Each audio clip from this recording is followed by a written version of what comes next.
테슬라가 미쳤습니다. 역시나 좀 어느 정도는 우리가 예상을 했었는데 테슬라의 인도량이 꽤 좋게 나왔습니다. 이런 기사를 봤어요. 마이너스 6%라고 해서 이거 뭐 안 좋게 나온 거 아니냐? 절대 아니라는 거죠. 결국은 예상치보다 좋게 나왔고 이미 아시는 분들은 아시겠지만 예상치를 훨씬 더 뛰어넘은 수치가 나왔습니다. 그리고 이게 좀 주가에 반영이 되고 있고요. 단순하게 판매량만 늘어난 게 아니라 이제는 에너지 사업 분야에서도 폭발적인 성장이 나왔고 추가적으로 금리 인하에 대한 낙관론이 나왔습니다. 지금 자체적으로 연준 자체적으로도 금리 인하를 할 시기가 되었다. 2달 연속 금리가 이제는 인플레이션이 아니라 디스인플레이션 쪽으로 인플레이션이 디플레이션 쪽으로 잡혀가고 있기 때문에 금리 인하 역시나 누구겠냐? 결국은 2차 전지 쪽에 다시 한번 시그널이 들어왔고요. 추가적으로 이번에 나온 인도량 그리고 최근에 강조드리고 있는 이 월가의 목표 주가 350달러 이 모든 게 나오기 이전에 목표 주가거든요. 단순하게 테슬라 쪽에 이 정도면 많이 빠졌어. 이 정도 수치였을 때 350달러였는데 이제는 뭐 400달러, 500달러 예상치까지 나오고 있는 상황입니다. 굉장히 중요한 상황이고요. 이제 나스닥 휴장을 앞두고 있기 때문에 우리가 요 내용을 자세하게 한번 곱씹어 볼 필요가 있습니다. 이제 올 하반기는 테슬라가 주도한다. 라고 봐도 무방할 정도의 그런 시장이 펼쳐지지 않을까 싶거든요. 그래서 자세하게 한번 오늘 뜯어보도록 할 테니까 여러분 영상 시작하기 전에 구독, 좋아요 부탁드리도록 하겠습니다. 자, 이 수치로만 보면 어마무시하죠. 단숨에 주가를 끌어올렸습니다. 지금 상황에서 요 당시의 주가가 2023년 10월 달의 주가거든요. 근 1년 만에 회복한 230선입니다. 다음은 이제 250선을 향해서 나아가야 되는 상황이고 공매도 숏 커버링이 들어온다라고 한다면 이제는 뭐 250선까지 무난하게 좀 상승을 만들어주지 않을까 싶어요. 다만 이제 나스닥 휴장도 있고 뭐 금리 인하적인 측면도 있기 때문에 추가 상승까지 생각을 해볼 수가 있겠죠. 그리고 숏 커버링이 종료됐을 때 눌리는 현상도 발생을 할 수가 있겠고 그래서 당분간은 테슬라 쪽의 거래량이 활발하기 때문에 어쨌든 오버슈팅이 나올 수 있다라는 점은 우리가 좀 인지를 하고 있어야 되겠습니다. 그렇다고 해서 그게 우리가 고점 시그널이다라고 생각을 하면 안 되겠죠. 과매수가 들어왔다 그래서 그게 무조건적으로 고점 시그널은 아니니까요. 그렇죠? 그래서 요거 좀 체크를 해보셨으면 좋겠고 오늘 좀 해보고 싶은 말이 많습니다. 근데 일단은 테슬라뿐 아니라 앞으로의 주식시장을 좀 포문을 열어나가요. 우리가 오랫동안 기다렸었던 금리 인하 관련된 부분 먼저 좀 체크를 하고 가겠습니다. 파월 의장의 회의록이 나왔거든요. 자, 이런 기사가 나왔습니다. 포웰이긴 한데 어쨌든 파월 의장이 encouraged by cooler inflation 용기를 얻었다. 뭐 지금 식어가고 있는 인플레이션에 대해서 용기를 얻었다. We are getting back on a disinflationary path. 과거로 돌아가는 준비가 됐다. 뭐 이런 데이터를 뽑았거든요. 그래서 이런 내용의 기사를 뽑을 수밖에 없는 내용입니다. 뭐 쭉쭉쭉 가서 우리가 좀 체크를 해야 되는 부분은 지금 이제 지수들이 하나씩 발표가 되고 있고 대부분의 지수 이제 CPI를 제외를 하고는요. 대부분의 지수가 2달 연속 하락세 그리고 연준의 예상치 부합 또는 그 이상의 인플레이션이 잡혀가는 모습을 가지고 가고 있다. 그래서 지금 2023년 고점을 시작으로 주가가 하락하고 아니 주가가 아니라 물가가 좀 잡혀가고 있다. 그래서 2021년부터 시작된 요 인플레이션을 잡아가고 있다. 이런 데이터를 뽑았다라고 얘기를 할 수가 있겠습니다. 그래서 거의 다 왔다는 거죠. 요 구간까지 2021년까지 금리 인상을 시작을 했었던 요때부터 아마 금리 인상이 시작이 됐잖아요. 그러니까 요 단계까지는 사실 이미 끌어내렸고 대신에 그 이전까지 얼마 남지 않았기 때문에 우리가 금리 인하에 대한 부분을 좀 낙관적으로 생각을 하고 있다. 이렇게 좀 보시면 되겠습니다. 그래서 요번에 나온 파월 의장의 회의록을 대략적으로 요약을 하자면 이겁니다. 그래, 우리가 맞았어. 그럼 슬슬 금리 인하해야지. 왜냐면 저번에도 금리 인하를 올해 초부터 하기로 했잖아요. 연 4회를 했었는데 이 막판에 요게 안 잡히는 거예요. 내려가다가 이게 요렇게 횡보를 해버리니까 요렇게 고개를 내리지를 않으니까 그렇죠. 자세히 보시면 이 고개를 내리는 게 필요했던 거야. 여기서 사실 요렇게 내려가 줘야 되는데 내려가지 않고 물가가 안 잡히고 횡보를 해 버리니까 요 시점에서는 요렇게 내려갈 줄 알고 연 4회를 하겠다라고 발표를 했던 건데 그렇지 않으니까 연 1회로 얘기를 했었던 거잖아요. 그리고 여기서 추가로 금리 인상을 해야 된다 뭐 이런 얘기들도 나왔고 그렇지만 요게 확인이 됐기 때문에 이젠 슬슬 금리 인하를 시작을 하겠다라고 볼 수가 있겠죠.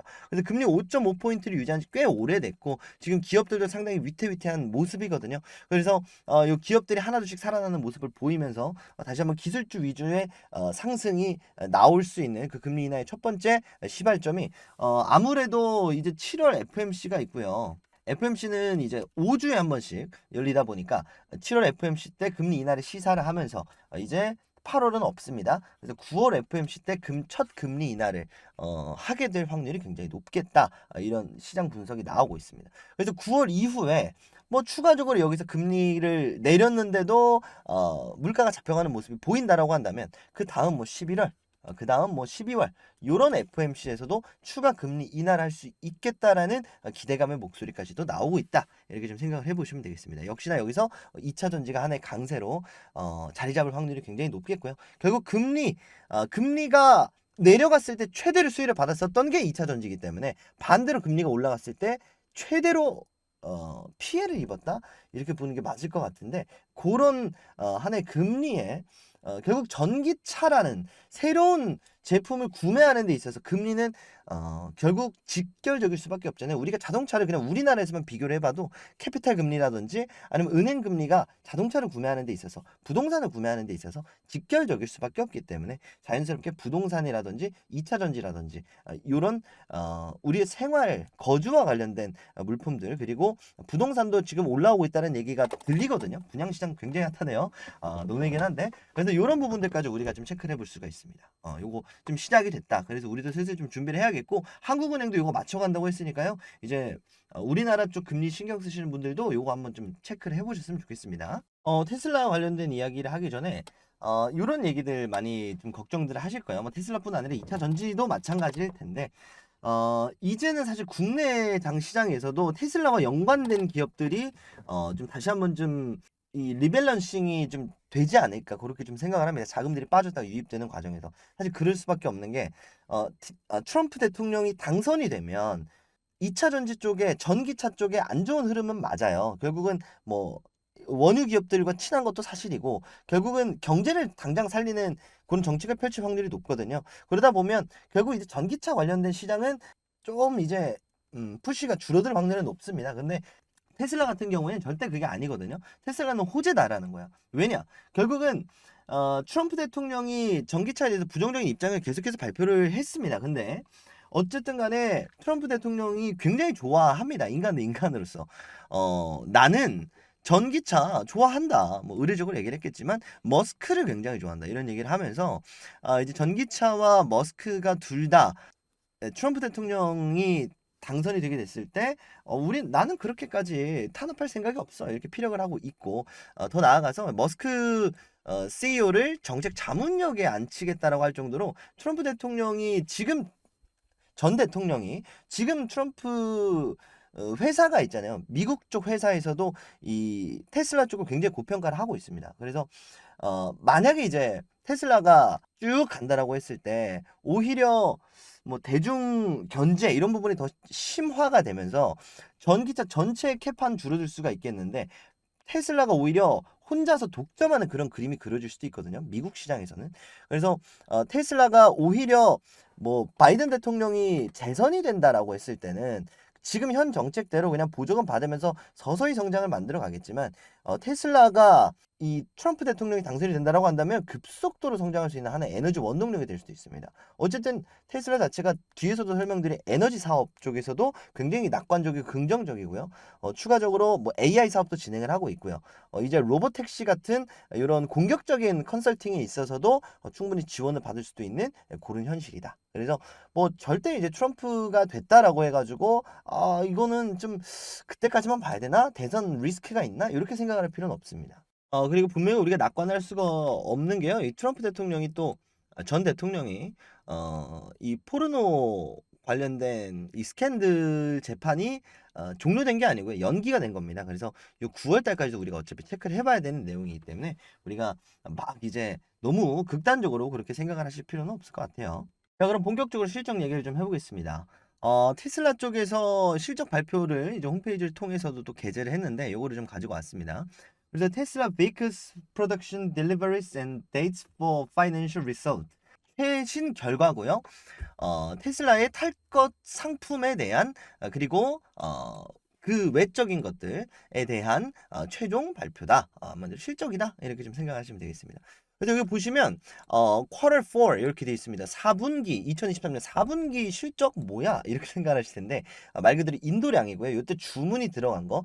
테슬라는 여러분들 아시는 것처럼 1분기 때는 사실 실적이 나오지 않습니다. 어쨌든 주문 자체가 되지가 않기 때문에 뭐 요거는 뭐 구입하시는 분들 입장이기 때문에 요거는 설명은 뭐 굳이 길게 하지는 않겠고요. 어쨌든 그런 분위기 때문에 4분기 실적이 인도량이다 이렇게 좀 생각을 하시면 되겠고 결국은 이 내용이 집결이 되면서 데이터가 나왔다라고 보시면 되겠습니다. 지금 뭐 예상치로는 43만 대 정도를 예상을 했었어요. 그리고 추가적으로 많아봐야 뭐 44만 대? 이 정도로 예상을 한 거고 41만 대를 예상한 분들도 있었습니다. 물론 지금 나온 이 프로덕션과 딜리버리스, 어카운팅 이렇게 해가지고 수량이 그렇게 많지 않아요. 감소한 건 사실이에요. 그런데 예상치보다만 높으면 된다라는 거죠. 9% 감소를 예상한 데도 있었고 뭐 11%를 감소를 예상한 데도 있었는데 월가 사실 대부분은 9% 정도를 예상을 했었거든요. 근데 6% 정도까지 나와 버리면서 이 부분 역시 건재하다. 차량용 역시나 테슬라다. 뭐 이런 얘기들이 나오기 시작을 한 거죠. 뭐 이런 부분에 있어서는 아무래도 중국 견제 관련된 부분들도 있었을 겁니다. 왜냐?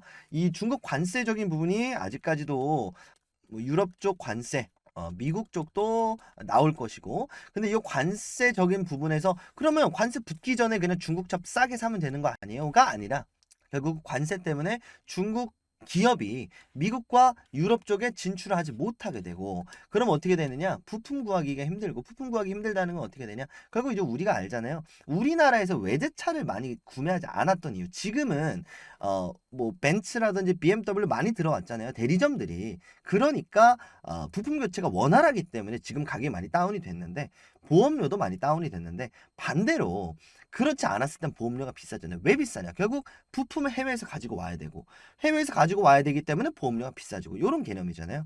관세가 부과되면 요 기업들이 중국 기업들이 유럽과 미국에 진출을 하겠느냐? 절대 그렇지 않다는 거죠. 지금 특히나 BYD의 전기차 판매량을 요번에 테슬라가 앞질렀습니다. 상징성이 분명히 있죠. 중국산 BYD가 과연 이제는 설 자리가 있는가? 이 부분에 대해서도 충분히 상징성이 있는 데이터가 나왔다라고 보시면 되겠습니다. 그래서 지금 나온 전기차 데이터 그리고 앞으로 트럼프 대통령이 당선이 되더라도 전혀 차격이 없다. 그리고 바이든 대통령이 된다면 그건 또 그거대로 좋다. 2차 전지 쪽에 햇빛이 들어서고 있다. 이런 개념들이 지금 월가의 돈을 좀 쓸어 담고 있다라고 보시면 되겠고 이런 부분들 때문에 결국은 사실 주가가 400달러 가까이 되던 주가가 150달러에서 200달러까지 반토막 높게 하락하는 데는 분명히 공매도가 끼어져 있었거든요. 보시면 테슬라 숏 레이쇼라고 제가 써놨습니다. 공매도 비율이고요. 숏 플로트 규모 3.8%. 이게 우리나라로 치면 사실 많아 보이지 않을 수 있어요. 그런데 이런 글로벌 기업 치고 3.8%면 굉장히 많은 거예요. 테슬라 말고 알파벳을 한번 쳐볼까요? 알파벳 쇼트 레이시오를 쳐보면 2.75, 요 정도가 나오고, 그쵸?